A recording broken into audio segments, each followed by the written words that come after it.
Assalamu alaikum, dear students. Hope you are all well. So today I am going to talk about poetry. What actually poetry is and how can we define it, and is there any definition which is universally or generally accepted or not. So I think before giving you any definition of poetry given by some famous poets, I think it's very important that I shall talk about who was the first poet or who is considered to be the father of poetry. So there was a poet in 14th century. His name was Geoffrey Chaucer. He was a British poet, and he's considered to be the father of English poetry. He has not given any specific or particular definition of poetry which is famous in the world of poetry or literature. But if you read his poetry, particularly his prologue to Canterbury Tales or all the tales of Canterbury, or if you read his Parliament of Fowls, or if you read his Troilus and Cressida, somehow you can be able to draw a definition out of all the literature he has produced. So the definition you can draw reading all his poetry can be that poetry is an expression of age. It simply mirrors the age poet is living in. For example, if you will study the prologue to Canterbury Tales, you will find almost all the classes described in that prologue. Suppose what sort of religion people used to practice, what was the politics there, how was the economy there, what was the social setup there, how were women treated in 14th century society. So all these things get reflected into the poetry of Geoffrey Chaucer.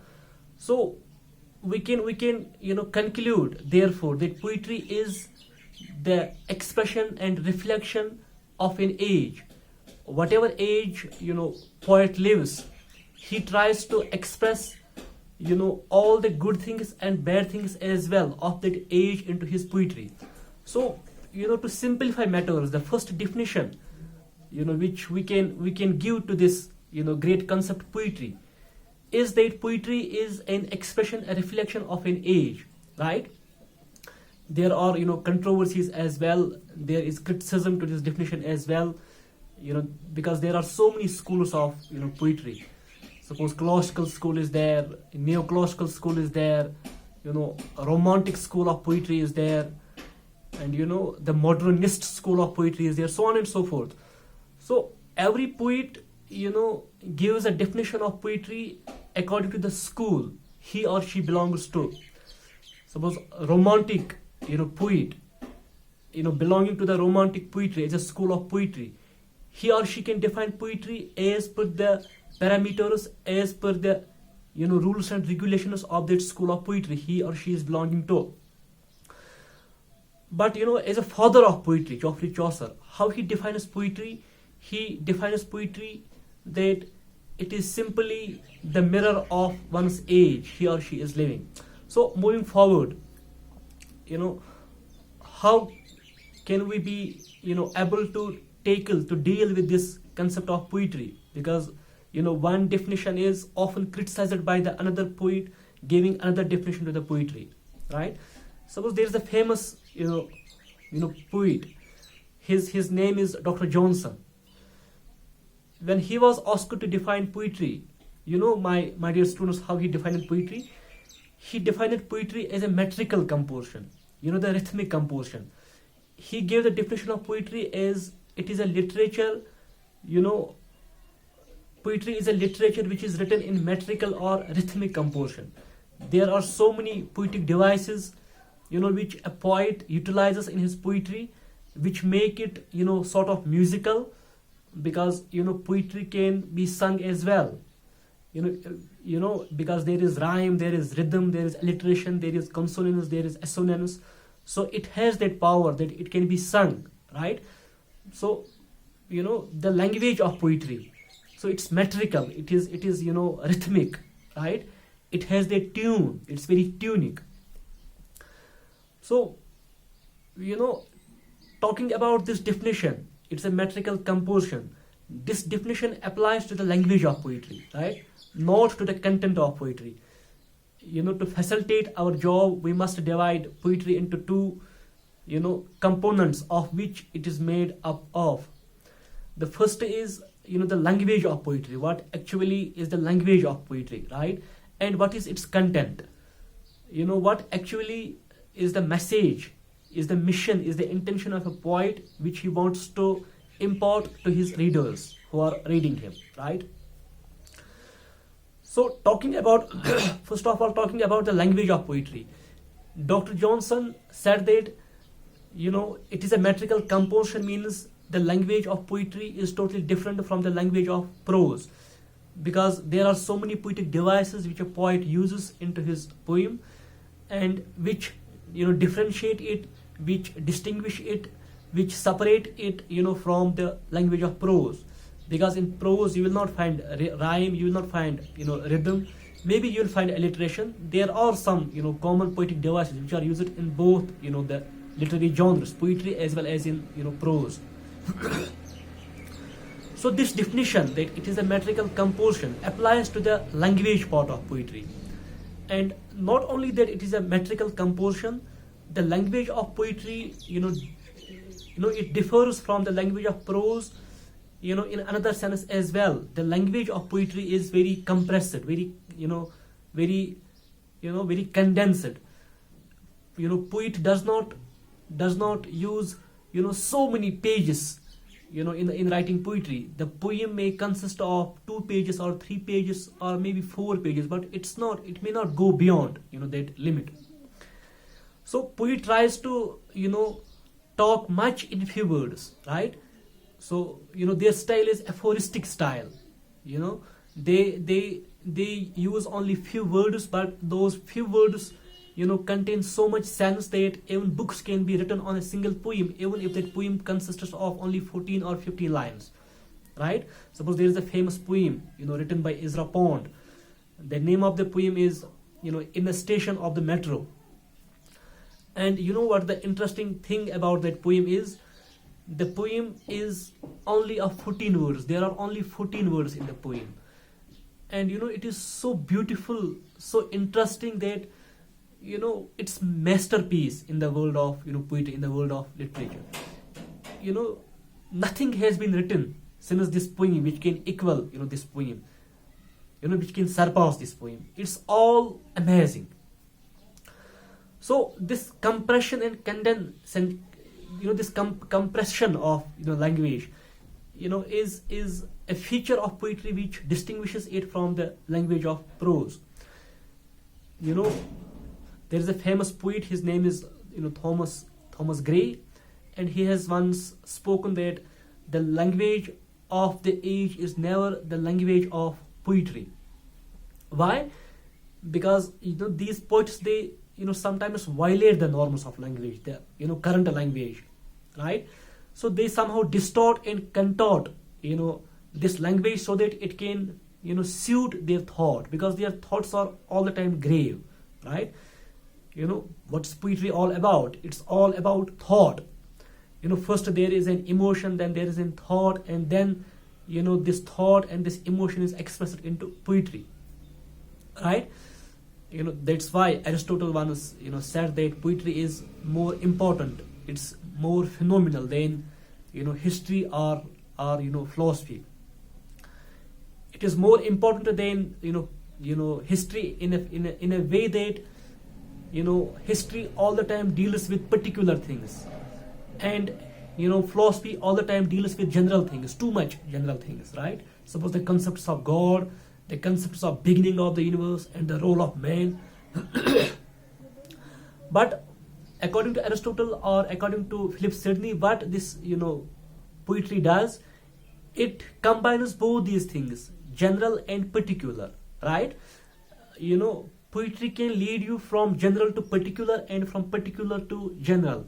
It has that, capacity, that power, that feature, that distinction, right?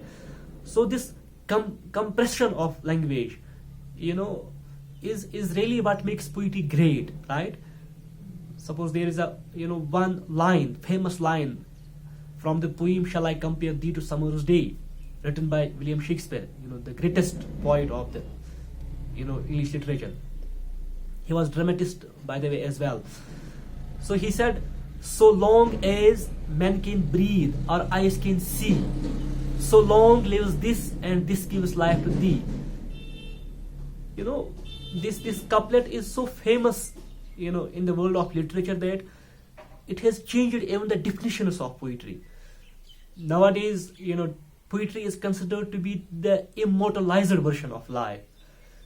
Suppose, human life cannot be immortalized, easily. But poetry is, a medium through which you can immortalize yourselves, right? Suppose Shakespeare has, he died before almost, 4 or 5 centuries, right? Before. And, look, nowadays we read him, he is in, our classrooms, we appreciate him, right? He's all the time, living. He's still praised, he's still, read, he's still studied. So this poetry can, give you, immortality, in a way Shakespeare is talking in that poem, "Shall I Compare Thee to Summer's Day," right? So this distinction, having this distinction that it is the compressed form of language, and it contorts and distorts, language, so that it can fit, it can suit to the thought of a poet. So, this can be the, definition of poetry so far as its language is concerned, that it is, the metrical, musical, rhythmic, form of literature, or it is the compressed or, condensed, right, or contorted or distorted, version of language, right? So moving forward, if we talk about Shakespeare a bit, I shall give a passing reference about Shakespeare. When poetry came into his hands, he gave it, many new things. He introduced rather many new themes, right, into the poetry. Up to Shakespeare, somehow poetry was considered to be the reflection of one's era, right, of one's epoch he or she is living in. But in the hands of Shakespeare, it has become all, personal, emotional, sentimental. Suppose Shakespeare talks about his own life, right? He talks about the decadence of youth, right? He talks about the impact of time on one's life. Nobody can escape from the impact of time, right? Time and age. It's the time which makes us old, right? Which makes us die, right? Which makes us lose our hair, right? So this is the impact of age. And he has talked about all these things into his poetry. He made it in a way personal. What one feels, here into his heart. Suppose he talked about love as well. He talked about youth, of his friend Earl of Southampton as well. So in his hands, the poetry has, undergone a change, sort of change from, from impersonal to personal, from objective to subjective. So the another definition, my dear students, which you can answer to someone if you are asked a question what's poetry, that it is the reflection of one's personality, right? The reflection of one's emotions, right? That's why the great poet Wordsworth, he has defined poetry as a spontaneous overflow of powerful feelings. Look at the powerful feelings. So they are all the time personal. So personal matters, have entered into the poetry in the hands of Shakespeare. And since the times of Shakespeare, it has been like that. Sometimes it's very much personal, and then there are critics who criticize it, who say no, poetry must be objective. One is not supposed to be self-obsessed. One is not supposed to talk much about his own affairs. He is to talk about, he is to discuss things which are here in his surroundings, in his society, right? But this is the definition of a poetry, right? As per the Shakespeare, if you read his all the poems, you will conclude that he defines poetry as an expression of one's personality, right? So moving forward, there is a famous poet, and his name is P.B. Shelley, and how he defines poetry. He belongs to the romantic school of poetry, as I already talked about so many schools of poetry, and he defines poetry as an expression of an imagination, right? It's one's imagination, right? So imagination, simply defining what imagination is. Imagination means not to be satisfied what is, but to pursue for what ought to be, a sort of perfect and ideal world, right? Suppose what usually poets do, they all the time try to show us better life, perfect life, right? The life where all our issues, all our troubles and problems and pains get resolved, right? So they are talking of that world. That world is not false world, but that world is which every human being desires, every human being wishes, right? We all fight for perfections. We all want perfections. We don't want to be complacent, satisfied with the situations which we are in. We all the time want to improve our status quo, our situation. We all the time want to be better, right? We all the time want to have an improvement in our lives. So he defines poetry as an expression of an imagination, right? So if it is an expression of an imagination, means poetry now includes the great themes of God, themes of man, themes of the position of man in the world, the beginning of universe, the end of universe, doomsday, so on and so forth, right? Because now poetry is, the scope of poetry has broadened, right? Horizon is now very comprehensive, very vast, right? Now you can talk in poetry about anything you wish, right? Maybe like T.S. Eliot, you can talk about the modern trauma, what modern age has brought to us, right? Although there was much scientific development, there was much advancement, right? There was enlightenment, right?